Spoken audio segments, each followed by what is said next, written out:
Hi, everybody. Welcome to The New Normal. I'm your host, Lisa Davis, aka Litecoin Lisa, and today is Truth Tuesday. So my buddy Satoshi Sean's joining me. We'll do the first half of the show on this channel, and then we'll jump over to his channel for the second half. So if you're watching this, make sure you jump over there and finish up over there. We always have a great conversation on both channels.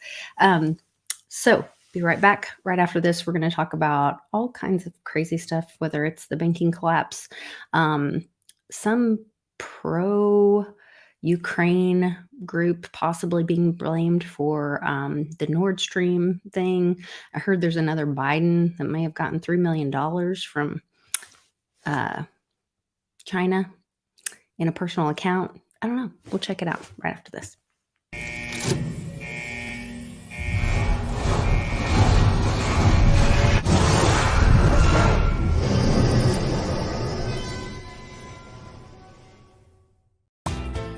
Are you buying and selling cryptos on the same laptop that you're using to browse the internet, read your email, and visit social media sites? If so, you're exposing your cryptos to theft. Whenever you're online, you're at risk of getting hacked and having your identity stolen. How would you feel if someone stole all of your cryptos? What would that do to your finances? Guard your cryptos with a safe and secure laptop from Calyx Solutions. Each laptop is set up just for you and your cryptos, and then we walk you through exactly how it works. Don't risk the security of your cryptos. Order a crypto laptop from Calyx Solutions now to secure your crypto future.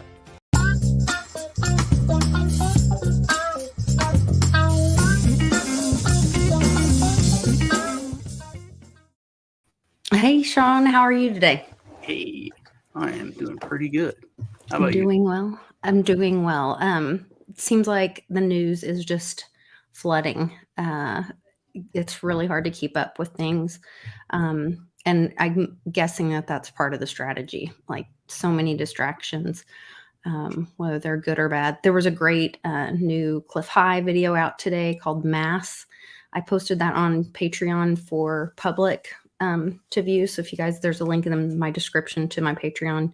You can go find that easy. It's on BitChute, so it's a little bit harder to find if you're looking for the real Cliff High, but I made it easy and posted it there. But it's very interesting talking about that we're going to be seeing quite the banking crash coming, like all of banking destroyed basically. I think he said in May, and then July, August, September, some really dark months. But a lot of people waking up through that. So yeah, the thing with the pretty interesting, the money printing thing. Mm-hmm. I was watching, I forget who it was some Republican, and they were like, this is going to kill us, this new budget. It's like $7.8 trillion. And I remember it didn't seem that long ago to me. I was, like 20 something. And the discovered debt is going to kill the United States. This is a crazy amount of money. We owe $7 trillion. And I was like, that was the entire huge debt we had. And now it's just 1 year. Then they lost 22 trillion. Then they're like, it's just these numbers. So I've been reading. It's the biggest budget of all time. And he cut the military? How do those numbers work? It's so insane. It doesn't. It is so insane. So I've been educating myself on this book from a Poisonous Tree. I recommend everyone read it. It's by Melvin Stamper. And I'm doing a book study with some friends of mine on it. And while this is all going out, I'm learning so much. And I have a lot of questions. You may be able to help me with your financial background. And you have a great history, education and history as well, a lot of information.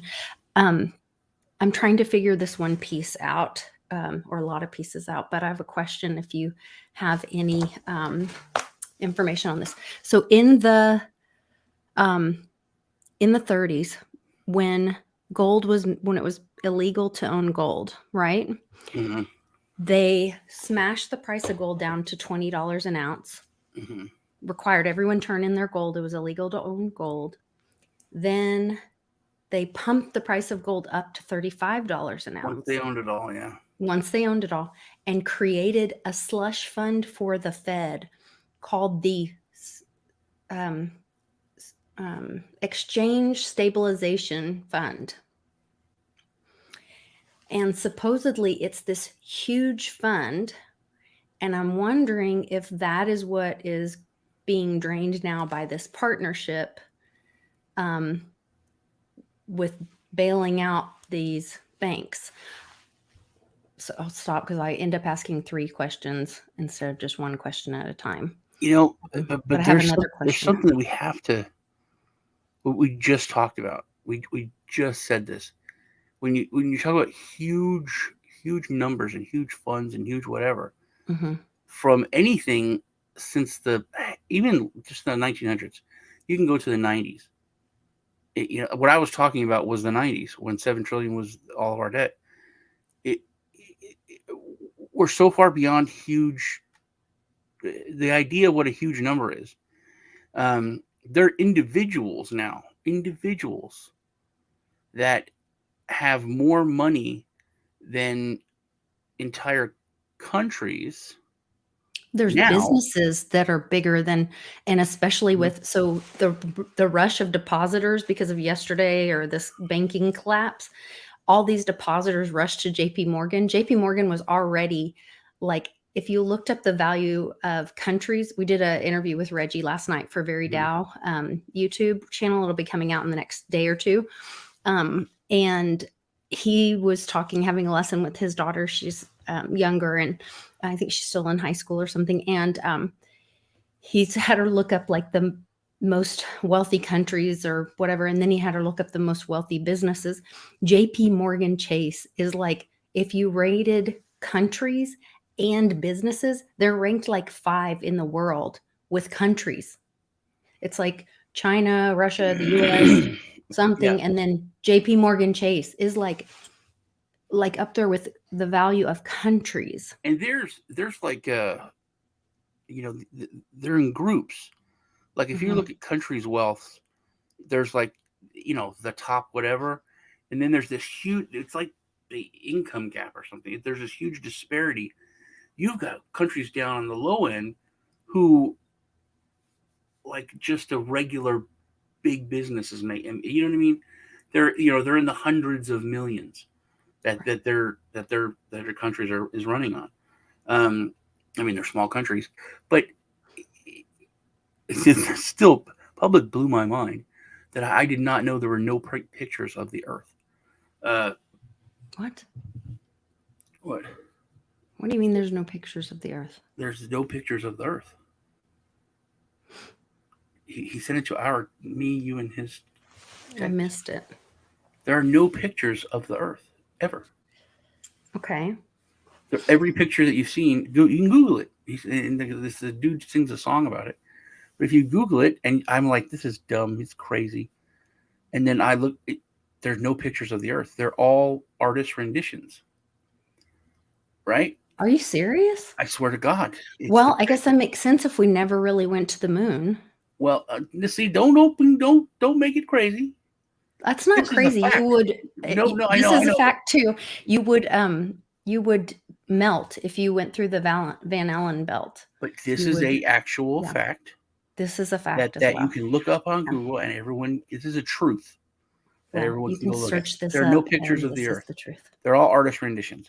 And if you look at the different, put Google pictures of the Earth and then start looking at pictures, you can see like the United States is way bigger. And I watched a whole documentary on this. That the maps are racist. It was like but they kind of are. Everything's racist. Like if you look at maps from like the 80s, and if you look at Western maps, the United States is big, Canada's big, Alaska's huge, Greenland's all the sizes are skewed. So there's not like a uniformity. There's no uniformity when you look at pictures of the Earth, because they're all artist renditions. And then that's what they were talking. And I said, when I tell people this that know it, because I'm shocked, and a lot of people know it, and they're like, yeah, they say that they haven't had a camera angle wide enough because the Earth is so big to take a picture. I was like, what about when we're on the moon? We never were on the see the moon. moon. You could just turn around and take a picture, and that was what I thought that was a real picture of that we took from the moon. Which I wasn't check on that, but all these pictures like the Hubble telescope would take. People ask why couldn't you just turn it around, take a picture of the Earth? Because Shut the flat earthers up, do whatever, but just turn it around, take a picture. And they always owe another technology to do that. It's so stupid. But that blew my mind that there's no pictures of the Earth. oh my. See, you got me talking. We've just been lied to so much. You got me talking You on know. this tangent, and I forgot what I started. I know. You were saying racist, but we were talking about countries, different sizes. We were talking about the yes, okay. JP Morgan Chase. So our way of thinking is so odd. Like we think about a country and their power when it comes to like military sovereignty, culture, traditions. They could do weird stuff and wear funny hats and do funny dances when they meet you, whatever. It's their customs, And when you take a step back and just look at Texas, in reality, most of Europe can fit inside Texas. It's a lot of countries, tons of countries. And when it comes to GDP, Texas ranks, I think, 11th in the world or 7th in the world. Yeah, I think you said that before. Mm-hmm. Everyone talks about, Brazil is the economic powerhouse. The United States, Russia, India, China, Brazil. They use that in the same breath. And Texas has a bigger GDP than Brazil. And anyone in any country in all of than Brazil? Yeah, bigger than Brazil. That surprises me. Bigger. So if it's bigger than Canada, it's bigger. I mean, than they Brazil. have the Amazon. No, we have Amazon. It's in New York. We buy a lot of stuff from China, but I'm glad you got that. I didn't have to wait and explain there. You explain it. You didn't have to explain that one. Oh, Sean, it's in South America. Let me show you on a map. It's okay. I'm a quick one today. Yeah, but yeah,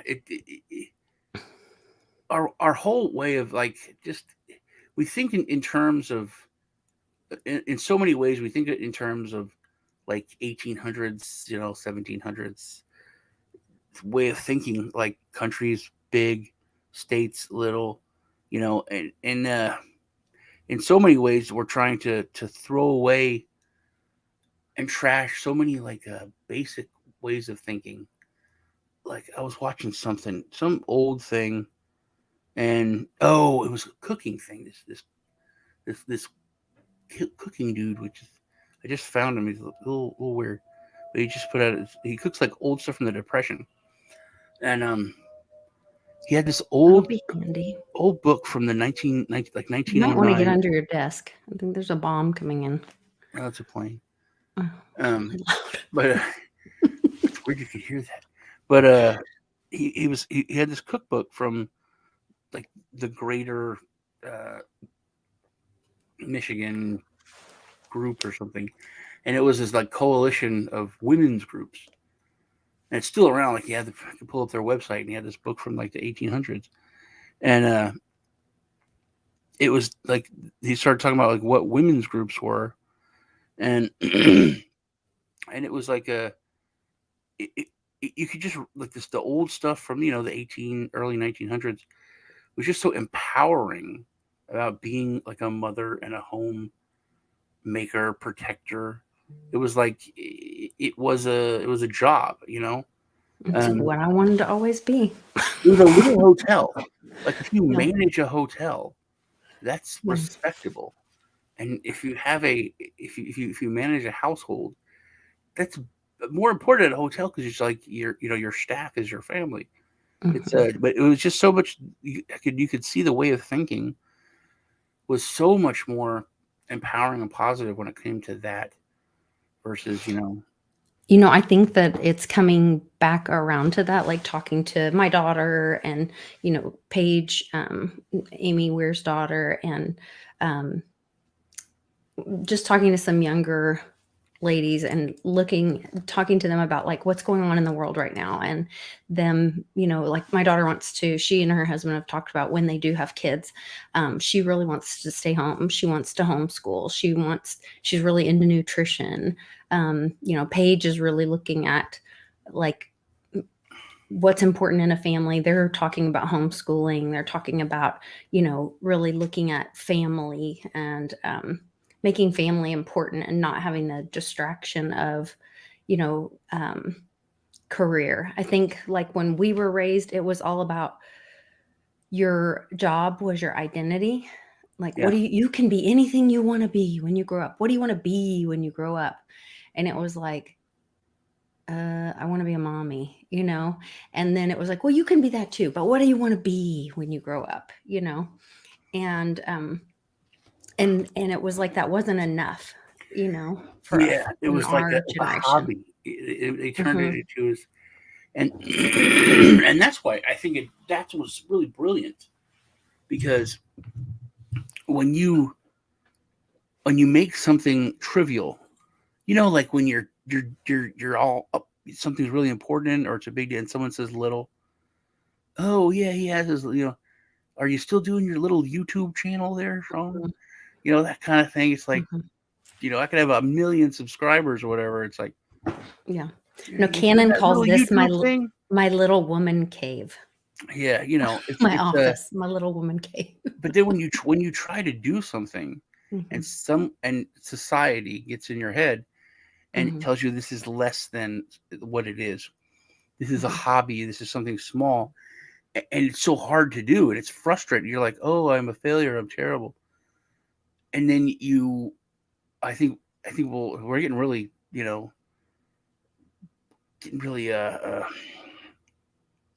what's the word? Existential here.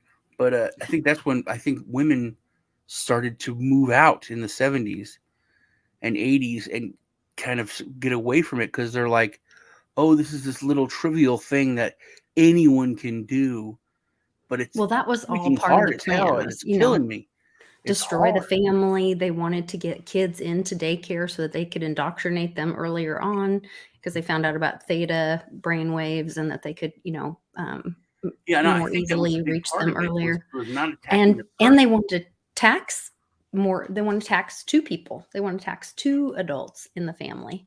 And Get the both of them daycare in the workers, they get to workforce. tax them too. Right. But I think that was part of it, is trivializing the choice, The role. the career choice, or the role. Yeah. Mhm. And that was something that was really, there's not many. This is another interesting thing about it, because it's when you look at jobs, it's a job. You run the house, you take care of the family. You're the homemaker and the home protector. And that is a job that was given to you by God and your instinct. When you look at males or any other, your job is to provide, and it's in protect, but that's not a job. Like, there's a specific thing you have to do when it comes to, running your house and being, taking care of your family. When it comes to the male side, and what, our God-given job is, you could say it's sexist, but whatever. It's very, there's But no, one doesn't have to make the other person less than. yeah. That's why God made a man and a woman, so that you would come together and that it would be good for the family together. But there's so many. It's not like it's not like an actual job when it comes to, I think, men. We could be, gather berries. We could go hunt. We could steal. And you could choose any career path, because they all are going to pay you or give you what you need to feed and take care of your family. Whereas with the other side, it's very specific what your job is given by God. You have to, take care of, your offspring. You have to teach them to be good human beings, according to what you believe and not what someone else believes. Michelle Obama said something that really Oh dear Lord. hit me.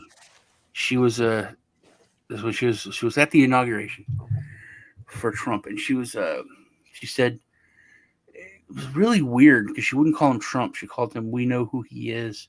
Like she was speaking about Voldemort. It was exactly like that. She was like, "He who cannot be named. We watched him on the stage and blah blah blah." And she was talking about when we moved out of the White House, which we, which was our home like forever. She was acting like this is where she grew up and everything. And then she started talking about. She said, "And this is the girls. This is their home that they grew up in." She said, they barely remember Chicago, because they were so little when we left. Because they came from India. We barely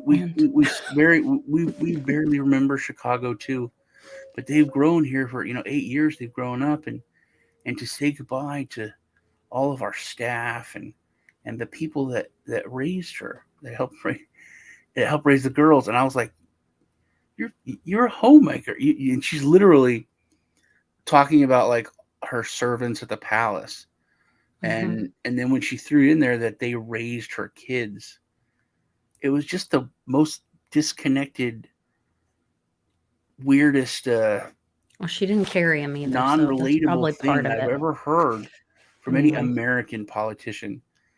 And she was trying to be like endearing, talking about the servants, and then but she used the words raised her kids and the servants. It was just an odd thing to hear, and it was a huge disconnect. It is odd, for sure. I don't like talking about those people. I have a question on the flat Earth thing, because there's an argument going on. Oh, I don't want to talk about the flat Earth thing. Look, Joe Exotic is so hold on. To people president. that think it's flat Earth, why? Why would countries and people that hate each other, that would have knowledge, I don't know. We should have all public come on in and lie? What's the talk purpose about it of the with lie? them later. What are they getting out of it? The moon landing, I can understand. Had to beat the Russians, so on and so forth. Blah blah blah. Funneling money, okay. But what are people gaining from saying that there's a round Earth when it's flat? Oh, here's what I wanted to talk about too. Well, we discovered that they got a $3 million wire 2 months after Joe Biden left office. And then the very next day, from that account, that Walker account that appears to be a pass-through account, then they started wiring money to Biden family members, plural. And there were 3 different Biden family members that received a cut from that $3 million, including a new Biden family member that's never before been included in any of these investigations. So our question is, what exactly did they do to receive that money? What was the purpose of that $3 million wire? Now, that's just the first wire that we've actually been able to obtain bank records on. There are many, many more. This was for business. We can't identify any business. It appears it went into their personal accounts. If China's investing with the Bidens in a business, we can't find any business. They don't manufacture anything. They don't sell anything. They don't own any real estate. We don't know what the business is. My theory is it's influence peddling. And if so, then that's wrong. That's what we call a foreign agent. There are rules with who could be foreign agents, and you have to be registered to be foreign agent. So, the question is, what were the Bidens doing to receive these massive amounts of money from China? Now, we have the first wire, and we've traced it from China to the Biden family members. We have many more to obtain. Okay. I don't think it matters. I don't think you said like another you said, name theater. popped up. It's a movie. It doesn't matter. Really? Yeah. Who cares? No. What'll happen? People care. I care. You care. But nothing will happen. Look at Hunter's laptop. What we already have. We have this one transfer, and we have him on camera weighing his crack with underage girls. Nothing happens. So nothing's going to happen. This is just something to keep hope Well, alive. I think things happen in the background, but And you just keeping hope alive, man. And here's January 6th. proof of that. Completely. And I had an epiphany, though, when you were showing this. Because I was shocked. Have you watched the Senate hearings with Matt Taibbi? Senate hearings with Matt Taibbi. No, I haven't been watching. Okay, you gotta just Google it and watch. I mean, there's hundreds of them now because he was attacked by these people. The condescension, and I mean, Jim Jordan and other people had to keep jumping in and be like, it was like they were beating him up. And I didn't understand why they're being so rude. But it was so venomous. And I think because of this bullshit that we were watching, of this theater, this keep hope alive. Like, we got this, something might happen. We're gonna get something to happen. Oh, it's gonna happen. Save the democracy. And but nothing will ever happen. And the thing is, people are talking about it. The people that are bringing it to you are talking heads. They're actors. They're not journalists. This guy, Matt Taibbi, is a journalist. He is saying, here is stuff that was against the law. Here is something that needs to be done. What are you doing? If I always go back to the New York asshole. If a real reporter would have said, just the news, not, oh, this is an alleged, oh, this person, admitted to this wrongdoing. If they said the governor sexually assaulted this woman, God, yeah, that was a while ago. And admitted to sexually assaulting her.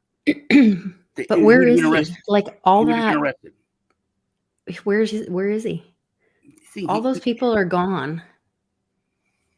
All those people they're retired. No. He killed hundreds and thousands of people with the COVID thing. Which, what if he was like literally supposed to get rid of those old conservative voters in New York? He killed so many people with the policies in the nursing homes. Andy Quarles. And then all of the just blatant in your face evil, creepy sex stuff. Plus all this, corruption shit with, Harvard and all that. That's like nothing that all went compared to real hardcore. It's sexual assault. Yeah. It's like, this man put his hand up my shirt, under my bra, and honked my boob. That is just, it's like, you should not say it skit from Saturday Night Live or Monty Python. Yeah. It is so over the top. And then he said, yeah, oops. And then there's 15 or 20 sheriffs and state police and city police all standing at the bottom of the steps saying, yes, this is a crime and it's pretty bad. Arrest is not off the table. Our offices are talking with their offices, and like they're negotiating a deal for the book rights or something. You walk in and you say, hey, here's a warrant. And I don't care if you're the Secret Service. It should be that way. I don't care if you're the Secret Service. I don't care if you're the FBI. I don't care if you're one of the other 47, lettered agencies. If you walk in there as a city cop, a trash man with a badge, you're a city employee, a badge and a gun. You walk in there with that piece of paper from a judge, I have a warrant. Then how it's supposed to work is that's it, Moses, the C's part. And you go take that guy and bring him. But they're not, they don't bring charges. They like a DA would need to bring charges or something, and then they can serve a warrant or whatever. They don't. Okay, unless they saw it happen. Because I think that's part of the bullshit. I think that's part of the bullshit that allows it. If I go to McDonald's and there's a woman in front of me, there's a cop behind me. If that woman turns around, different. You do it in front of the cop. I put my hand up her shirt, honker. Yeah, but they didn't do. He didn't do it in front of the sheriff. That's the thing. He admitted to it. He said the allegation was brought to the police, and then he, in front of on TV, I did that. Sorry, that's it. What else? That's to me. Watching that I know that is common sense. I totally agree. Cop can say, "Oh, hey, I saw you admit that you did this to this charge that we have right here. So I'm going to arrest you now. And then you take that to the DA. You say, hey, this woman said he did this. He admitted to doing this. We're gonna charge him. I can charge him as a cop, can't I? Isn't that what happens? I when think you if you see it happen. But anyway, I want to talk about this real quick before we head over to your channel. That's not my we can marijuana, talk sir. more about You didn't see me buy it. things that I'm still going to happened arrest a you. long time I'm going to ago arrest that you for I having the think have already marijuana. been handled. But so this is, the big SVB bailout.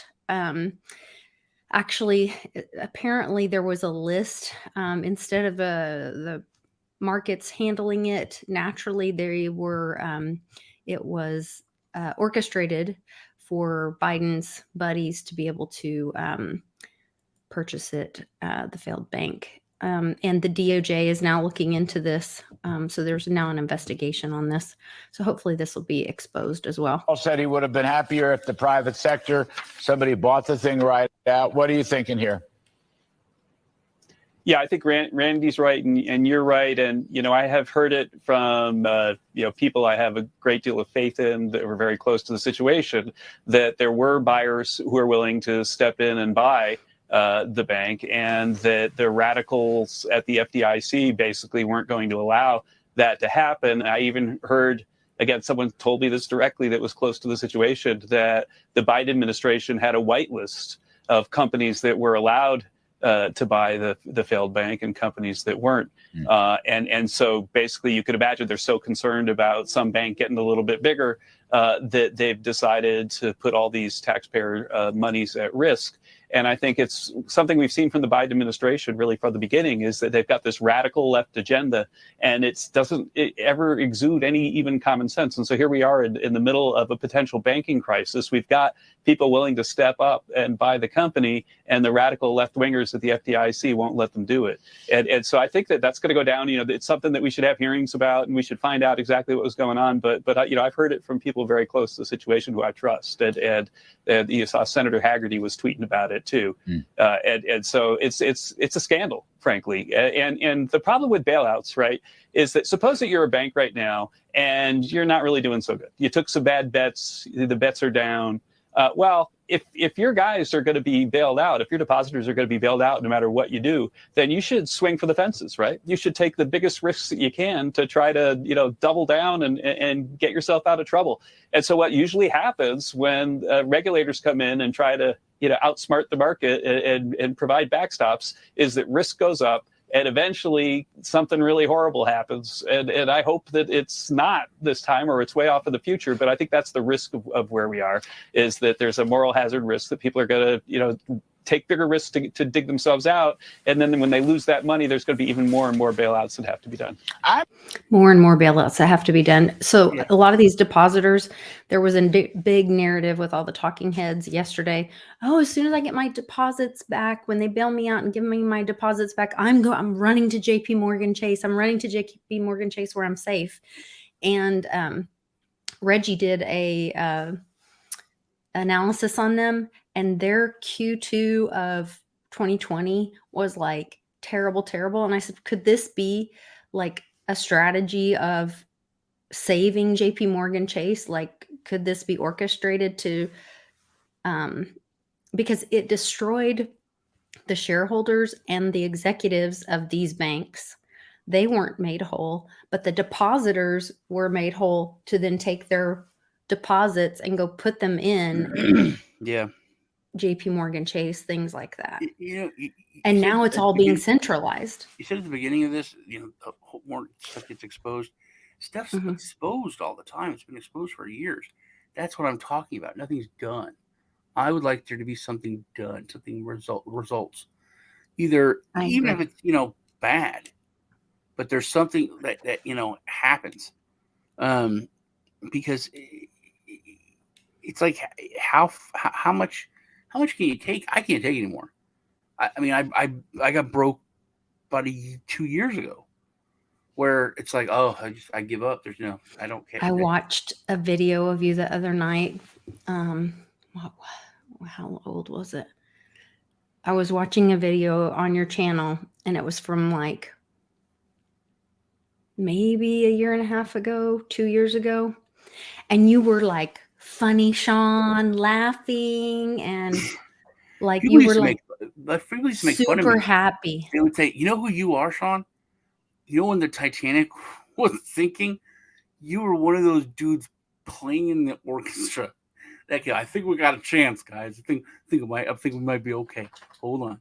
The captain said maybe. Keep But playing. this last like year, you've turned the corner and you're just like, nope, it's all dark and it's Yeah. all our fault.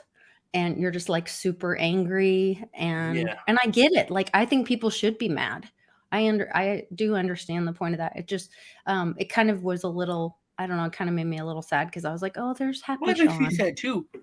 But I You know? used to tell you that's why I love you so much, because you were.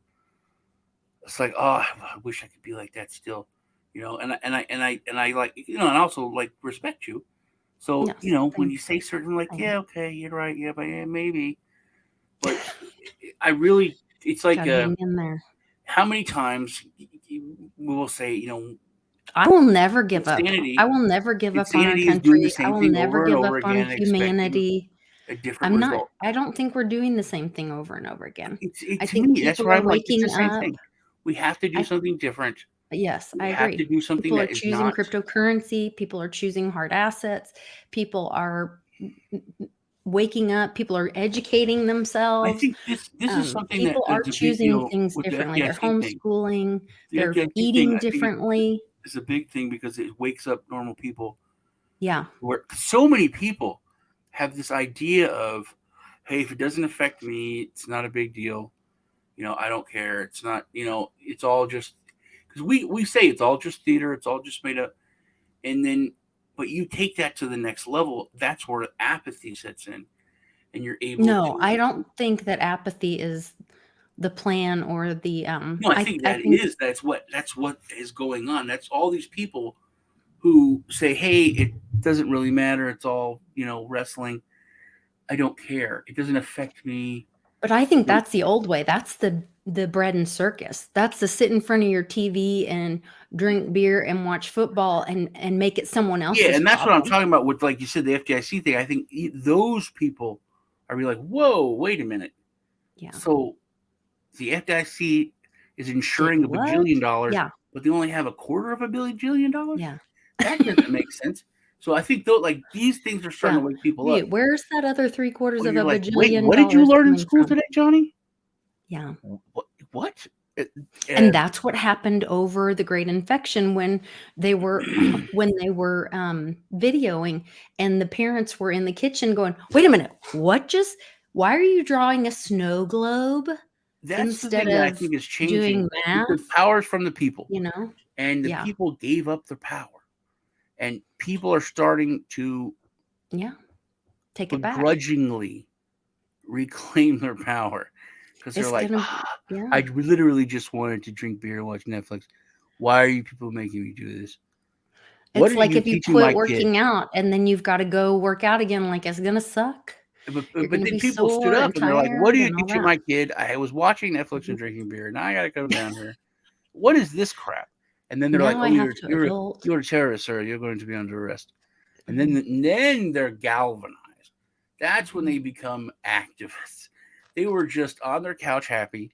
Their kid came home and said, "Hey, Dad, you're a piece of crap because great grandfather You're not owned allowed to slaves." spank No, me. great I'll grandfather call was a slave. DHS on you. He came Yeah. from Ireland. Ireland, and he was a slave. Yeah. Let me show you. Here's some pictures of great grandpa building this railroad. So I think those people were just annoyed, and then they got pissed, and then they're getting galvanized. And now you can see that there's an actual battle, and that's Yeah. the thing that brings you back to Matt Taibbi. This guy is a real journalist, and you could hear when you talk about a commentator. There's all these euphemisms that are used for newscasters, but when there's certain Assange, or I mean, Mhm. they're like, you say it with a reverence that it deserves, and that's one of the bastardizations of one of our fundamental protectors is that freedom of the press. And they got in there and they bought the press. Yeah. And that's where they screwed it up, and then they are now weaponizing that against us, which we do need to go over to my channel. Yeah, let's go. All right, you guys. Well, you guys, hit the There's a like link button. in the description. Yeah, please hit the like on your way out, and leave me a comment if you can. I appreciate it. It helps with the algorithms. But jump on over to Sean's channel, and we'll continue this over there. Thanks so much. Bye. Where's my outro? Bye.